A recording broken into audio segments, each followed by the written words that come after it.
Jesus above, trusting, confiding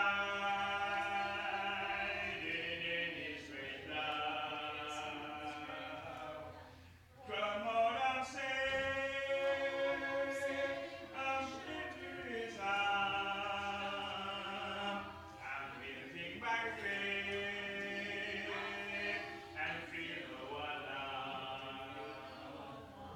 Our Lord will return to this earth some sweet day. Our travels will then all be o'er. The Master so gently will lead us away beyond that blessed heavenly shore. Living by faith in Jesus above, trusting, confiding in his great love. From all I'm safe in the sheltering arm, I'm living by faith and feel no alarm. Amen. Let us pray. Come.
Discussion, life matters.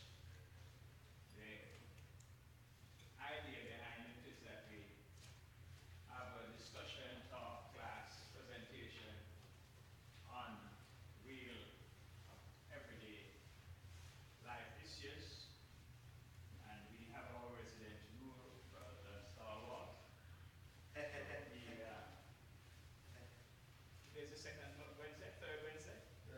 Third Wednesday, third Wednesday night of each month is John's night, okay? So this is the first of the series. When they get hooked up, yeah, then we'll begin. Until that, let's sing another song that we can sing together. How about 622? We can ring off the message. They want to. Testing. 622. And as I think of bringing out the message, remember Testing, 1, 2. Testing. Testing, 1, 2. Go for that regional singing. Yes, 622. There's a message true and glad for the simple and the sad. Ring it out. Ring it out. It will give them courage. It will help them to be true. Ring it out. Ring it out. Ring it out. The word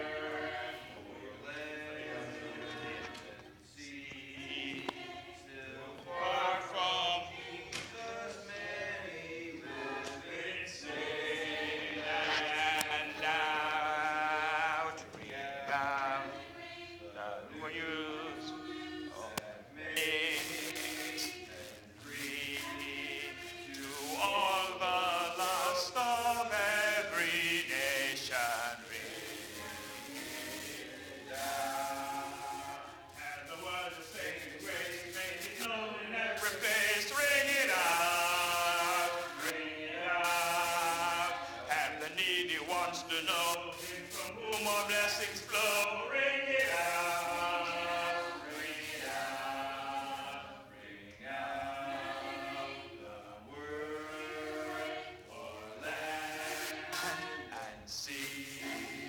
Still far from Jesus, many live in sin and now ring out the news that makes them free.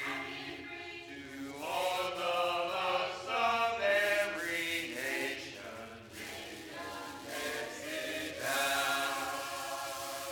Sin and doubt to sweep away, tears shut down the ring it out, till the sinful world be one. Go Jehovah's mighty Son, ring it out, ring out the word, our land and sea. Still far from Jesus, many live in sin and doubt. Ring out the news that makes men free. To all the lost of every nation, ring out. Okay, Brother John. So,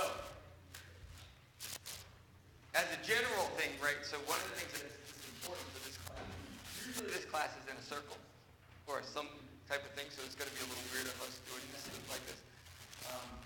So one thing might be that everybody can kind of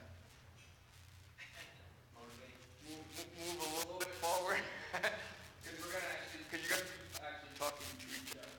That's really the intent of the class. So we're going to, the first version of this is, I figured we could start with kind of a more formal public version of this. And this is an organization called NUMA, right? They just do these little short video clips that just are intriguing. And he kind of shares the scripture or whatever. And it's really not the point of it, but some of the things that he brings up are very intriguing discussions that I think are very relatable. And that's why they've been so attractive to people, and they really spark a good discussion. So I figured this would be a good place for us to start. And then we'll go through the discussion after that. So, but this, let me just make sure that everybody's clear. This class is a discussion, but it's not just with me, right? So I just want everybody to understand that. It's not just with me. So, I'll be kind of facilitating the class, but it's really us talking to each other, sharing our experiences. So part of that implies that you have to share your experience, right? So you're going to share a bit of your life. So there's a lot of great things that happen out of this, right? We get to know one another. We also learn from each other. We get to, experience life through someone else's eyes. One of the things that I find fascinating is that one of the things that it just always strikes me is that you're not alone. In whatever it is, you're not alone. It could be a struggle. It could be just trials. It could be whatever. But so the more that you're open, the easier and the better the class actually is. Any questions before we jump right in? No? Okay. All right. Very good. So we're going to start with this one. Next, we won't always have a video, right? Sometimes we just will stimulate our conversation with just a good question. All right, now, hopefully this plays and hopefully you can hear it. Let's see.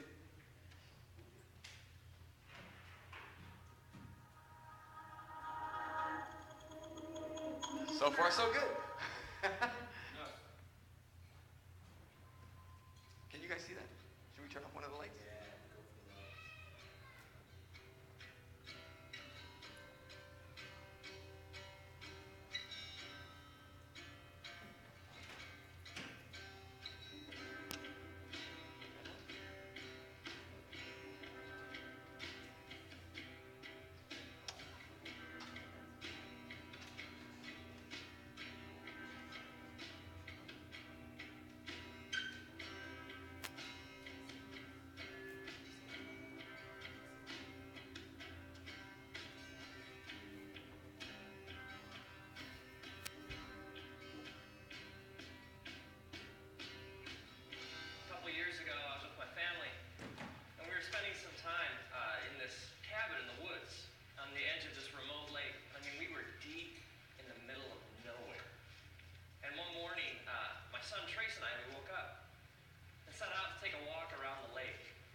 cry out, and I hear.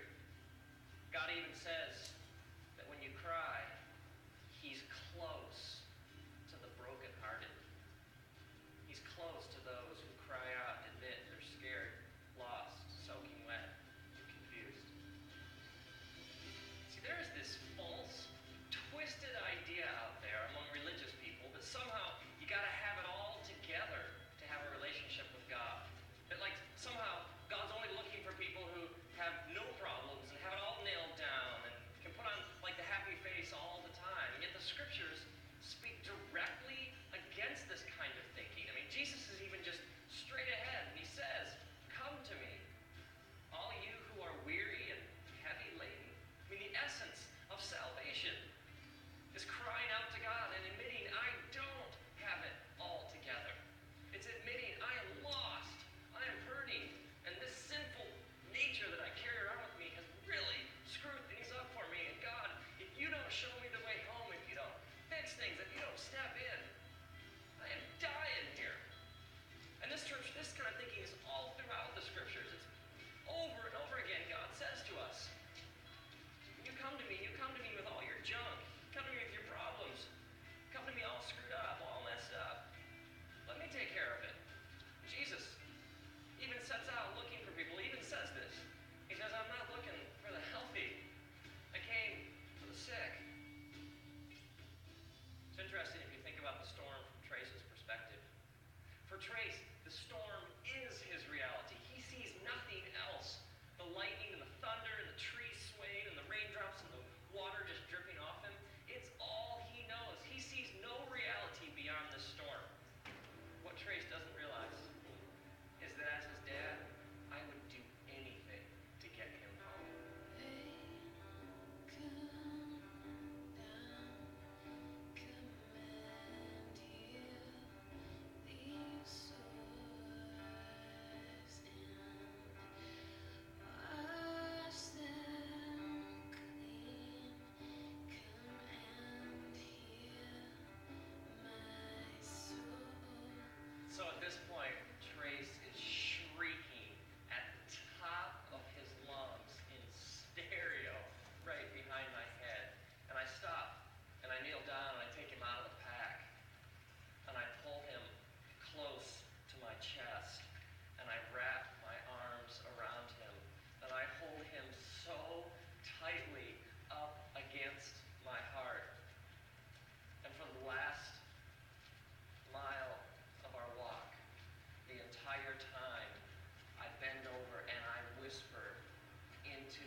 enough out of you.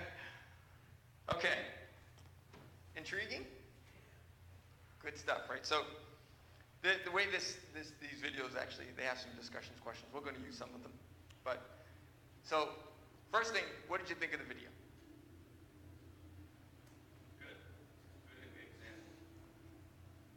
I think that some of the problems that we do have that were really crazy, like we can fuss about them and all that, we don't need to fuss about it because something is being worse or something that is going to be taken care of.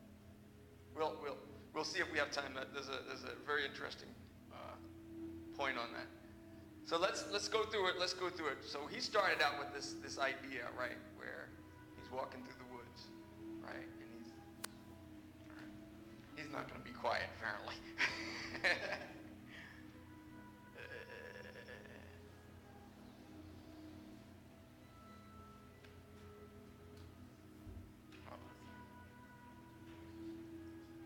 Each day, we take about 26,000 breaths. Okay, thank you. Sorry about that.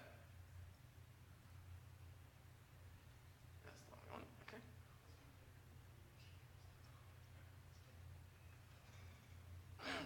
So this is our first one. Actually, it would be nice if we hit our clicker, but all right. So you talked about this concept, right? You're going through life, and he was out there with his son, right? And it's just one of those moments. But when I thought about it for myself, I said, what is that moment in your life, or not even a moment, but have you ever had that period of your life where it's just been like, this is magic. I'm walking on air, everything is just perfect. It seems like, as my life goes along, there's angels standing in the wings with violins. Did you ever have like a period or a time that you could describe like that? Tell us about it if you have one. Babies are being born. What was that? Babies are being born. When your babies were being born? Okay. It's a beautiful thing. How God just gives a mother a child and you at the hospital. Right. Or seeing your daughter have a child or their child have a child. It's a beautiful thing. Right. In the midst of a lot of pain, too. Yeah, but Yeah. that pain goes so fast. Yeah, there must be something great about it because even through all the pain, they do it again. And that's your fondest memory, too. Right. That's right. Yeah. Anybody else? Any other of your own? I just want to say, even if it's not like this one of these beautiful moments, when life is just calm, It's just working. that's what Do you get a lot of those? well, we had a number of years like that. Right. That was never going to end. It's never going to end. That's the way life is. Right. So, that I just I guess even like certain points at certain times on vacation, like if you're at really, Tell us about yours, Tom.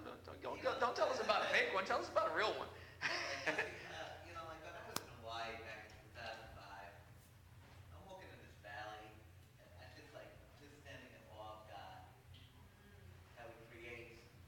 And or like upstate, I was not fond of more like northern things. This is my first year as a Christian. I'm like, Lord, just looking at the waters of the mountain, it's like, wow, God is incredible. It's like, why do I have to go back to work? Yeah, that's a good one.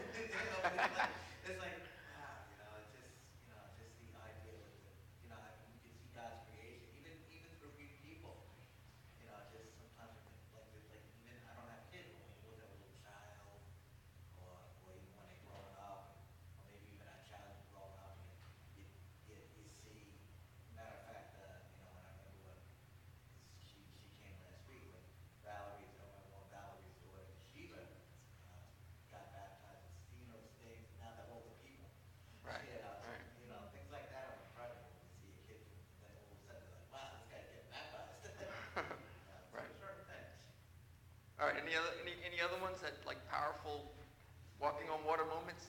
The freeze moment is when I did get baptized, and just the understanding that sins were forgiven, the obedience to God, understanding what actually has happened and took place. That free, coming out of the water, and just like it's like just the excitement, the joy, the relief from carrying all the burdens, and just knowing that wow, that I'm set free.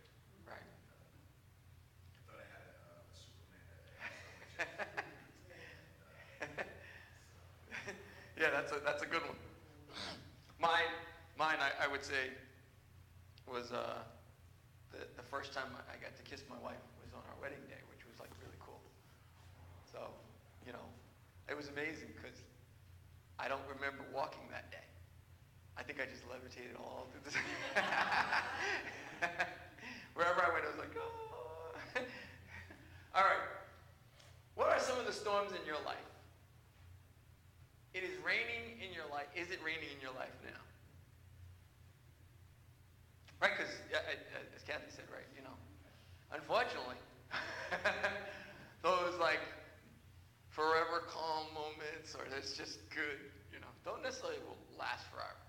Who's brave to tell us about a storm, or if you're going through a storm, what's one that you got?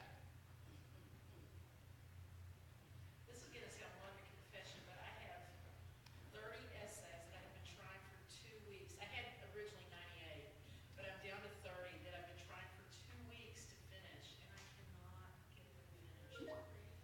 To grade them, yeah, I cannot grade them, and I'm just, and it's like a bad, it's like the sword of Damocles hanging over my head. I just keep thinking, and then we had a snowstorm, so the class didn't meet. So I was like, yay, I don't have to give them back. But they're meeting tomorrow, and I have to give them back, and I don't have them finished. And I'm trying to think, where am I going to get the time to do it? I just, just time, I think, can be such a difficult for all of us. Just finding the time to do the things that we're A, supposed to do, or Right. B, need to do, or C, just really want to do. Sometimes it's tough to distinguish that too. It really is, right? Yeah. Do you find that time is like your biggest drama thing? Like big thing? Not now. This is my stress moment. At work won't leave me alone. If my computer's on. It's a person. Yeah. If my computer's on. Can't you fix it? Busy? I can, but it's gonna, because I'm connected, it's gonna be like Now complicated. if you go offline, it's gonna be like, oh, turn me off. Technically, I don't know how he was able to send me a message, because when you're presenting, you're really not supposed to. Anyway, so what about, think about your life though. Because, essay, when we have like a lot of stuff that makes us busy, that could be stressful. But what would you call out, or that you would say that's probably been like one of the hardest moments in your life when, hey, it was going good, but then all of a sudden. I was thinking, one of the hardest times I think was, can I mention something about me? Yeah, absolutely. Oh. Well, I met this guy, John, and I just hated him. No. No, I'm just kidding. I was thinking that I felt ill. I remember when I was 38, all of a sudden I became very ill. And we had recently lost Lisa.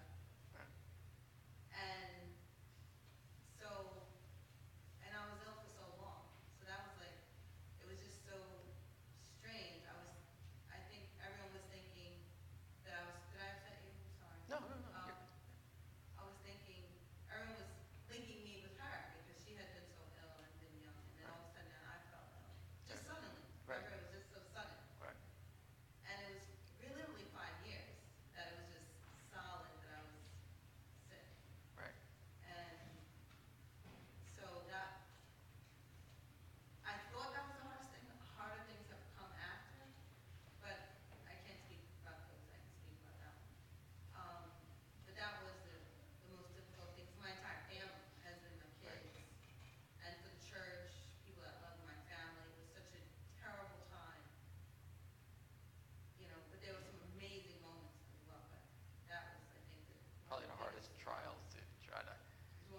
midst of the storm, right? Yeah, no, and it was literally a solid 5 years, so. Right. And then it was over. My doctor said, oh, no, you don't have to come back. I don't know why you're here, you don't have to come back. I'm like, I don't want to see you either. I said, thanks for your help. but I don't want to be back here either. Health, yeah, health for sure, health issues for sure, within your family. I mean, my mom just nearly bled to death 2 weeks ago. Oh, my goodness. 8 weeks ago with a mastectomy. Right. And I couldn't be there. I was here on Long Island, just glued to my phone with my brother calling and texting every 10 minutes to say what the latest update was. Right.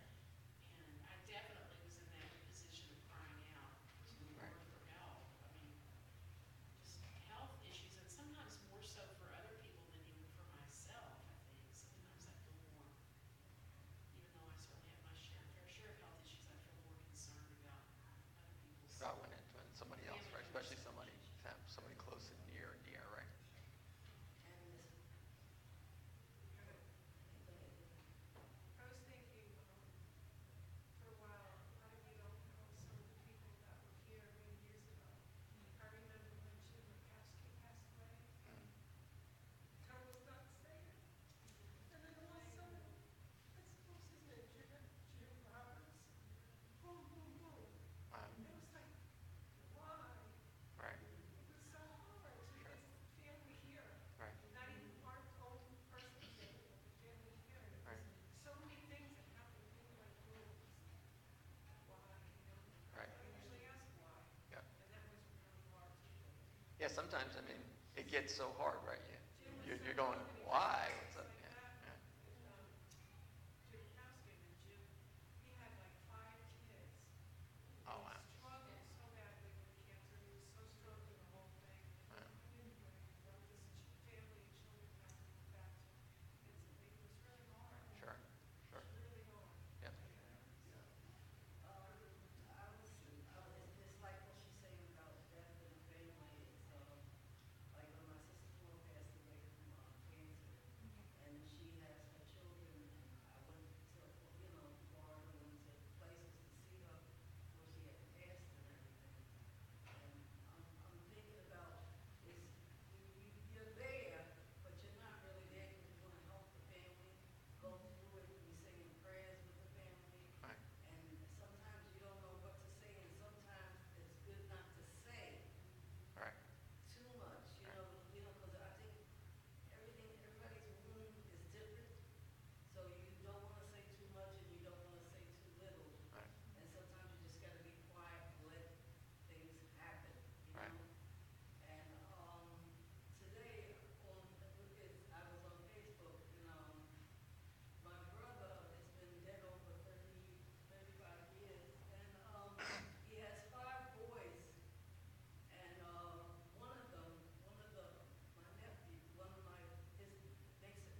So far, we might have to end the class because I might have to go in the back and cry for a little while. But no,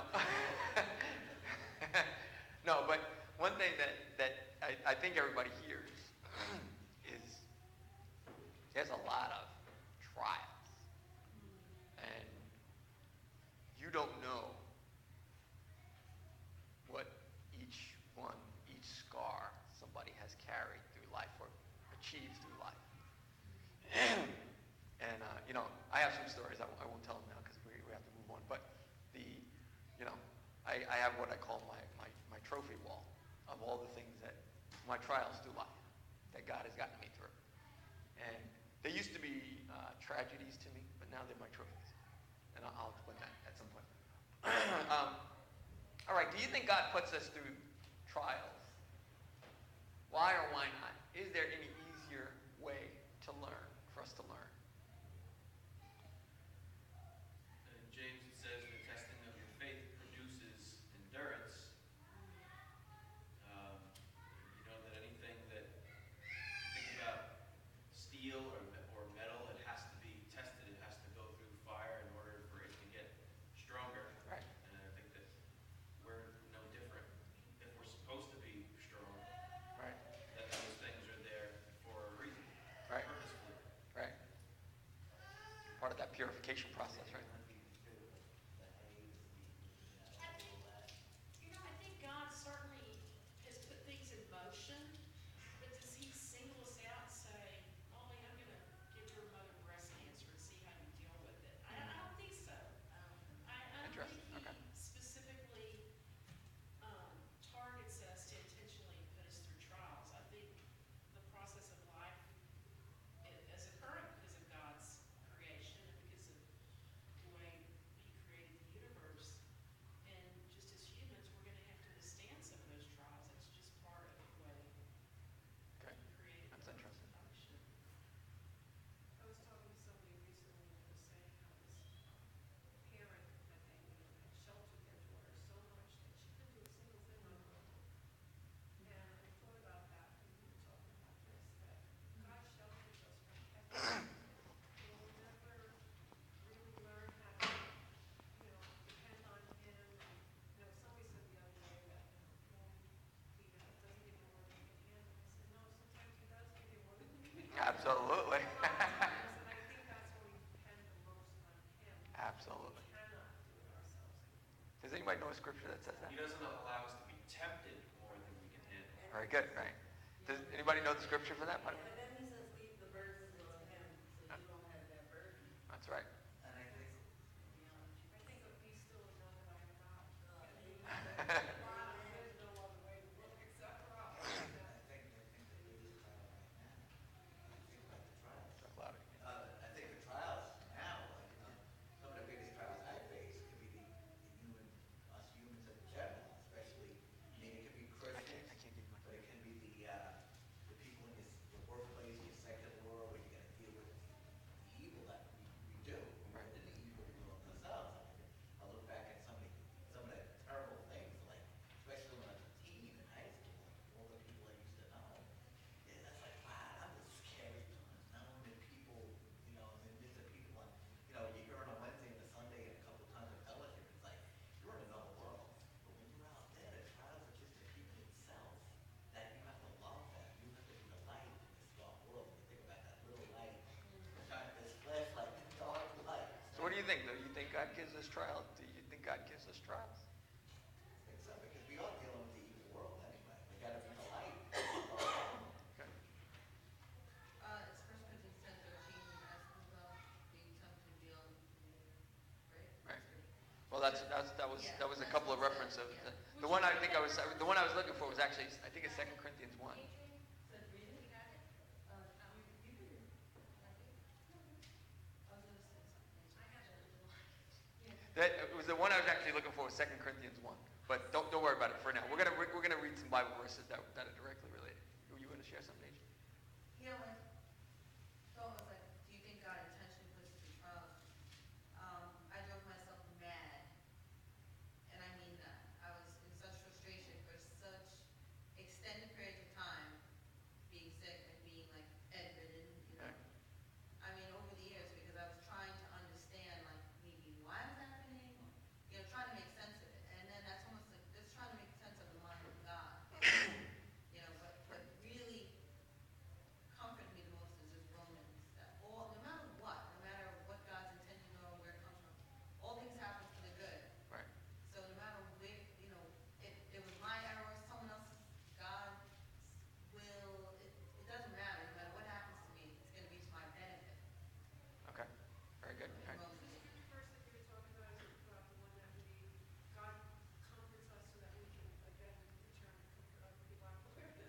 I think it's Second Corinthians 1.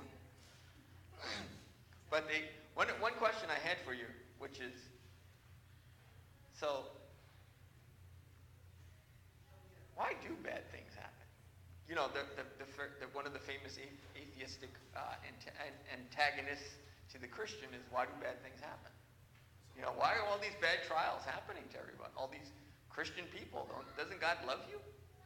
Well, evil exists in the world. Evil exists in the world. I mean, it's a part of, it's a broken world. The fallen nature of our world. Fallen nature of our world. Yeah. I think it's because there are non-Christians and there's Christians in that group through the world. You know, like we deal with the worldly things, and you know we won't have to deal with the worldly things when we're with Him. Okay. It's more like God doesn't have to give you trials. The world will do it for you. That's a good one. He won't bring trials against you, but he will allow it. It depends. And it's kind of a tall order to kind of wrap your head around, but Okay. I think of the scripture that God allows the rain to fall on the righteous as well as the unrighteous. Right. And you know, God's love is so that I think at times we don't comprehend it, because as much as God loves us, God loves He loves the sinner. And Right. so as far as you know, He's allowing His reign, He's allowing His love to exist for everyone. And that's Yeah, no, but isn't that interesting, right? The kind of our topics on this thing of rain.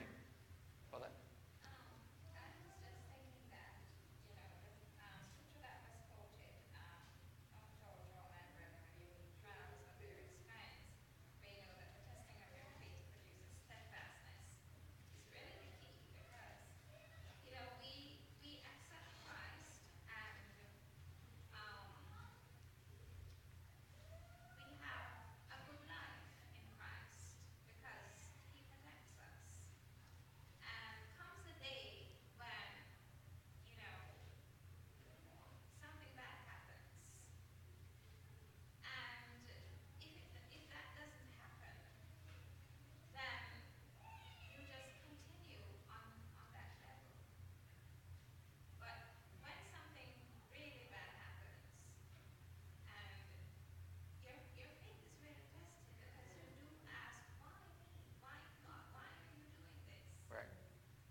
And when you find an answer in your faith, that's what produces steadfastness, and that's what strengthens you. So it's almost like a workout, right? It's kind of like you're stretching your faith, right? So this topic is literally like one of those, like, you know, a separate session. Maybe we'll do that one on. But it's kind of in line, and there's so many Bible verses that we could talk about. You know, we could talk about Job, what he said to his wife, right? Shall we only accept good from God? Not, you know, right? So, but if you think about what, you know, Matthew 7, anybody, actually, I think I have that on the, let's see if I can pull it up real quick and maybe we can just look at it.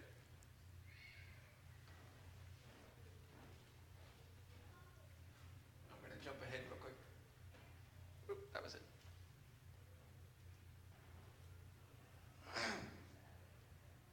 Listen to this Bible verse here.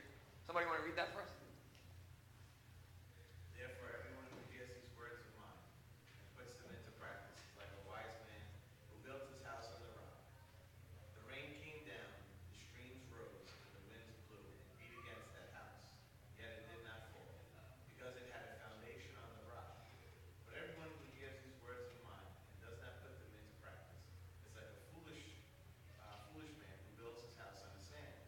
The rain came down, the streams rose, and the winds blew and beat against that house, and it fell with a great crash. When Jesus had finished saying these things, the crowds were amazed at his teaching, because he taught as one who had authority, not as their teachers of the law. All right, so, all right. What are you trying to tell us? God, what are you trying to tell us?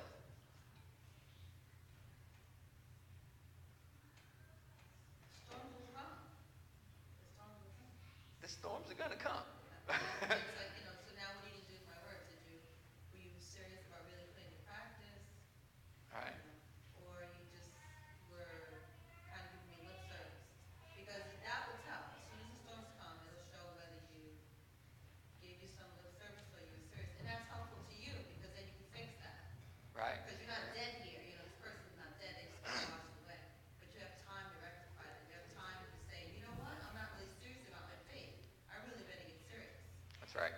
And if you're serious, then you get to your next level. So it's helpful either way. That's that maturing process, right? I just thought of another verse that goes along with it, where it says, "The Lord scourges every son whom He receives." Right. It's kind of Discipline. scary, but Right. it just says especially if we're a son of His, we're gonna be tested. Right. Hebrews 12, right? Reminds me, and I have to say my mother again, when she was young, she was working in the church like we are doing now. But it's gonna come a time we don't have the help, but do you stop? So you keep going, and you test your faith until the end, and she's 97. So God can test you to live as long as 100 or more. Right. But if you stop and you say, okay, I just can't do it anymore, you don't stop. You just keep going and keep faith. And be sure on God, because until the end, until He calls you home, and we just look at it like it's nothing, but it's a commitment. It's faith. Right, and there's a famous saying, Jamal might remember how it goes. It doesn't matter how you start, it matters how you finish. There's no retirement in Christianity. You don't retire. Yeah, there's an incredible retirement plan, right? But it's a graduation plan, right? Can't retire. You're gonna go with me? Okay, you guys sit down over there. Okay. All right, so we're running a little long here. Yeah, thank you, bro. So if you think about this now, there's one more verse I wanted you to look at.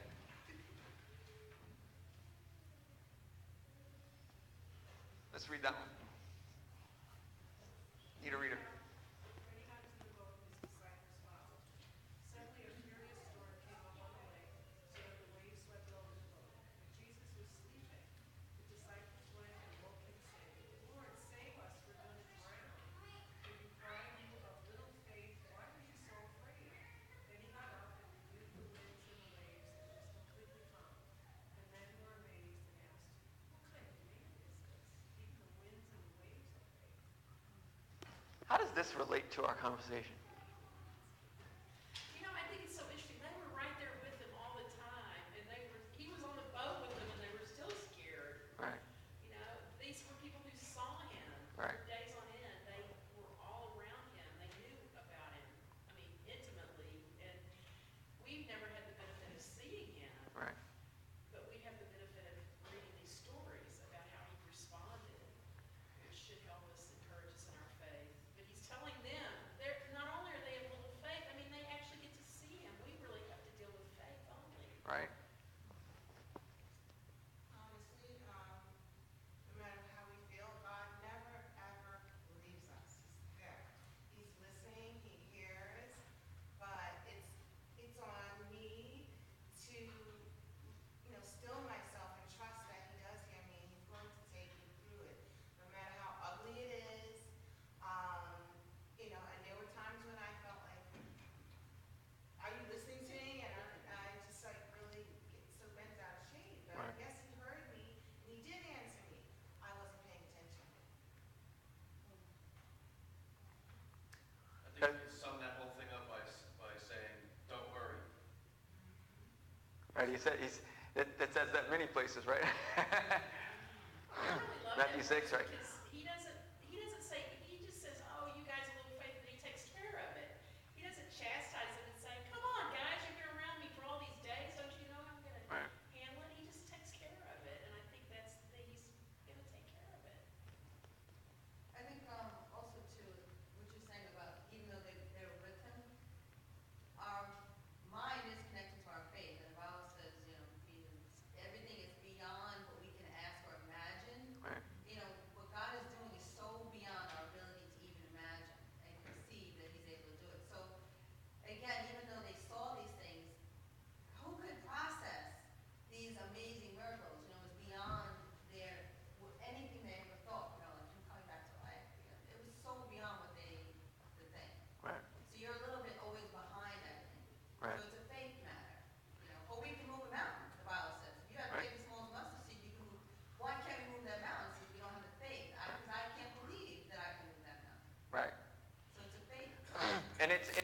interesting, right? Because I found what Molly shared is interesting, right?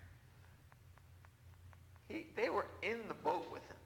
There's a couple of things you said that I thought was interesting. I was thinking about it earlier, which is, one, they were in the boat with him. And it's like, maybe we don't realize Jesus is in the boat with us. We're walking around life by ourselves. That's the famous footprint story, right? And then, kind of thinking about the other thing you said was, well, at least they got to see him. They kind of had that immediate reach out and touch him and say, okay, hey, wake up. You ever feel like that with God? Hey, God, wake up. You see what's going on over here? But I think about the story of the rich man and Lazarus. Right? Where he's like, well, let me go back and tell my brothers, if I go back, if someone from the dead goes back and they see him, then, they'll listen. And Jesus is like, well, they have the other living people. Well, let them listen to them. They have the scripture. Let them listen to them. Because if they don't listen, they're still not going to listen. And that's a very sobering reality, because as much as we are a little bit abstracted from the people who were seeing them, their humanness is the same humanness that we share. We'd be in the same boat, screaming, going, hey, wake up, don't you know that So we're going to stop here because we're about 3 minutes over. But this is our first. We're going to try to be a little more efficient so we can kind of move it along. But one of the things that we're having the opportunity to do is take the scripture, figure out where it fits in our life. So we're not just going to grow as theological experts, right? But we're going to take the scripture, put it into our life, and start to hopefully challenge ourselves to say, for today, God, do I believe you? Do I believe who you are? Do I believe that I can move a mountain? Do I believe that you're in the boat with me? And as he referred to one of the scriptures he referred to was Psalm 34:17. Cry out to God. Because if you were in the boat with Jesus, what would you be doing? You'd be doing the same thing the apostles were. Wake up, wake up. How do we do that now? We go to God. God, wake up, please. We need help. I need help. I need help. That's why, I'm usually never afraid to put my prayer request, because I need you to pray for me. I trust in your prayers. Actually, I trust in him who answers your prayers. So, any other comments, final comments? We're about 5 minutes over. So many times I think we look at the problem and not past the problem and let God figure it out. Many times he has much better plans than the ones that we thought we wanted. Right. Right. And that gets me through I look back at the things he's got me through, and it helps me get through the future ones too. That's right. By the way, there's a really short article in last Sunday's bulletin. Take a look. It's got a really interesting point on that. I thought it was good. I was just gonna piggyback off what you said, because I think a lot of times when we have a problem, we see our own solution of what we want to happen. Right. And so when other opportunities come, or something different from what you actually want to happen happens, you don't see it, because that's not the answer that you were looking for. You were looking over here, this is what I want. But in reality, what God wants for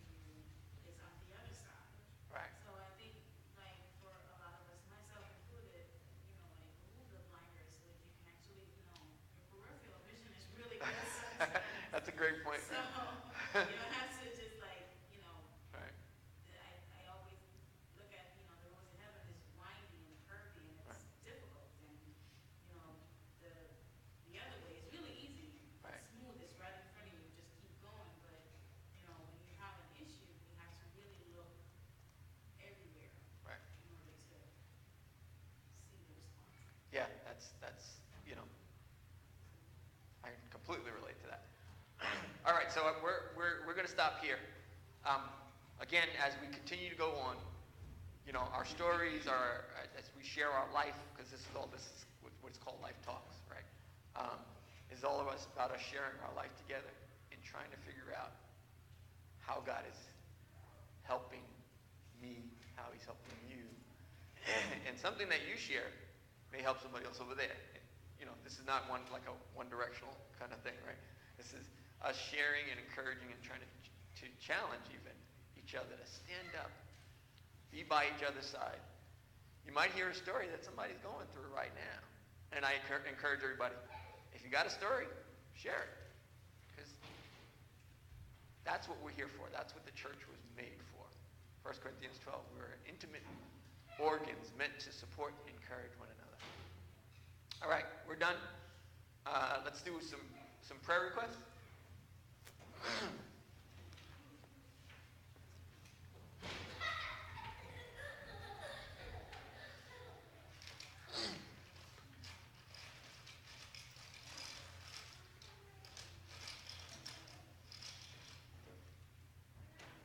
Any prayer requests?